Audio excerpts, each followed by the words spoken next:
Tout d'abord, je tiens à dire qu'après une saison décevante comme la saison dernière, c'est un bon moment toujours de faire de l'autocritique et de faire de l'analyse. On a fait beaucoup d'analyses la saison dernière. C'est vrai qu'on a voulu démarrer avec la venue de Franck Mancourt dans le mois de juin un nouveau cycle. Et ça, c'était quelque chose d'important.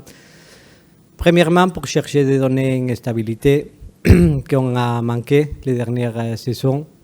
On a voulu commencer sur un cycle de 3 saisons avec un coach comme Roberto De Zerbi, qu'on est très satisfait.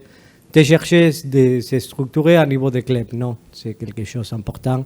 Aussi avec Mehdi Benatia sur la partie sportive, que je tiens à remercier le travail qu'il fait absolument, parce que je crois que chaque jour s'améliore dans son rôle et il porte un leadership et un savoir-faire dans lequel on est pleinement satisfait et que c'est quelque chose qu'à niveau de club on est très content du travail que dans ce moment toute la partie sportive fait. Au même moment, il faut se structurer à niveau institutionnel, que c'est quelque chose que l'identification du club avec des anciens joueurs que c'est incarné par la figure de Fabrizio Ravanelli. C'est quelque chose que ça nous donne beaucoup plus de solidité que pour les messages, même à l'interne, même à l'externe, chercher d'aller tout le monde vers une même direction. Et je vois un groupe de dirigeants dans ce moment qui travaille d'une façon que ça fait plaisir comme président du club. Je vois de l'unité, je vois maintenant un groupe de travail qui se met en place. Il faut avoir du temps, naturellement. Mais que ça se mette en place et dans lequel je peux dire que la satisfaction de mon côté, du côté des clubs, est énorme.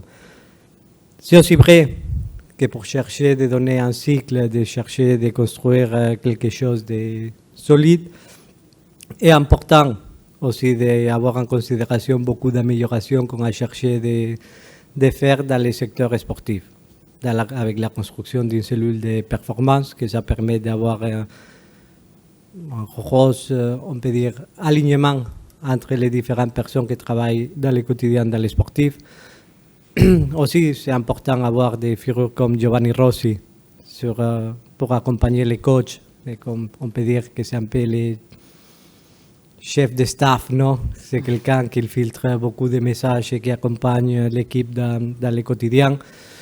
Aussi, le développement, comme vous avez pu lire dans des différents articles de presse des cellules de player care, d'attention aux joueurs, spécialement parce que toujours on considère qu'il y a les joueurs en 40% de ton temps, il y a 60% qu'ils passent ailleurs des centres sportifs et c'est très bien aussi d'accompagner tous les différents joueurs. On a des exemples de joueurs, c'est pas simple parfois à Marseille d'avoir une réussite immédiate.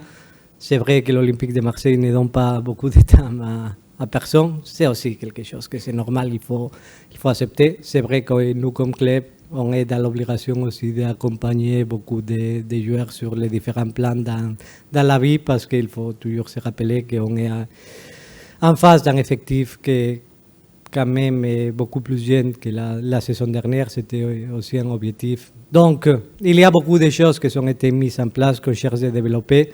Parfois, rien n'est tout parfait. Il faut toujours être dans l'exigence et chercher d'améliorer beaucoup de situations. Mais c'est vrai qu'on a cherché de construire quelque chose de solide, qu'on cherche de se projeter vers l'avenir.